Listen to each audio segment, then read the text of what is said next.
Il est 6h55, la question santé d'Europe 1 avec Jean-Philippe Ballas. Alors ça, c'est une vraie question. Le praticien qui vous ausculte à longueur d'année, qui vous donne des conseils d'hygiène, surtout pas trop d'excès, jamais.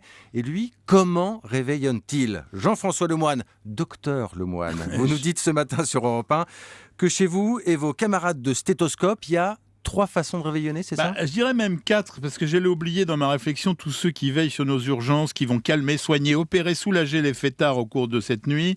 Et je peux vous assurer, pour l'avoir vécu, beaucoup plus chargé que les autres nuits de la semaine. Alors on en profite justement pour les remercier, pour leur souhaiter bon courage. Alors vous, Jean-François, qui passez au travers cette année, comment ça se prépare ?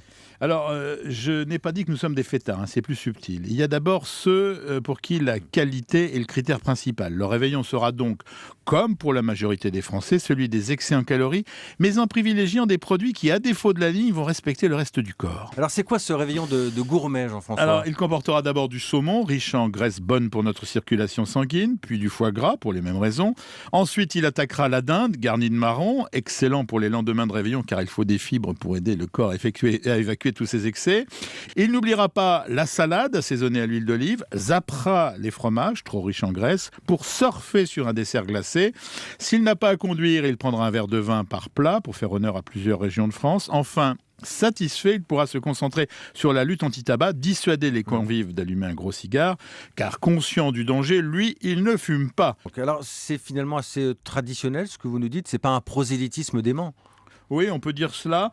Le deuxième groupe est celui qui pense, à juste titre, que 2 réveillons en une semaine, c'est une tradition barbare pour la santé. Mais comme il sait que la convivialité est également un moyen de lutte efficace contre la déprime, il ne condamne pas la tradition, il s'adapte. C'est bien. S'adapter, c'est faire attention à la qualité, comme le premier groupe, mais également aux quantités, donc aux calories. Alors il commencera par des huîtres sans pain, avec du citron à la place. Il poursuivra avec un crustacé grillé, arrosé d'huile d'olive. On retrouvera la dinde, uniquement la chair, car la peau est trop grasse, les marrons et la salade. En revanche, salade également, mais de fruits en dessert. Il respectera la règle d'or de celui qui ne veut pas grossir, ne jamais finir complètement son assiette pour ne pas se resservir ou être resservi. Même attitude en ce qui concerne le verre. Alors, léger comme une plume, après une nuit sereine, il ira le lendemain matin faire un peu de sport pendant que les autres luttent au moment du café contre un mal de tête tenace. Alors ça, c'était le deuxième groupe. Le troisième, Jean-François ? C'est celui des médecins qui ne veulent pas se dissocier des autres et qui, en bon français, empileront les bonnes choses pour la fête, mais les mauvaises pour le corps, le cœur et la ligne. Voilà, c'est le vrai médecin français qui oublie son métier au moins un soir par an. Alors vous, Jean-François, vous êtes dans quel groupe ?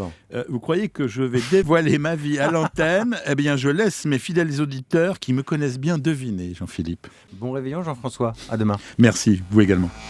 Europe 1, il est 6h58. Dans 2 minutes, le journal de Chloé Triomphe.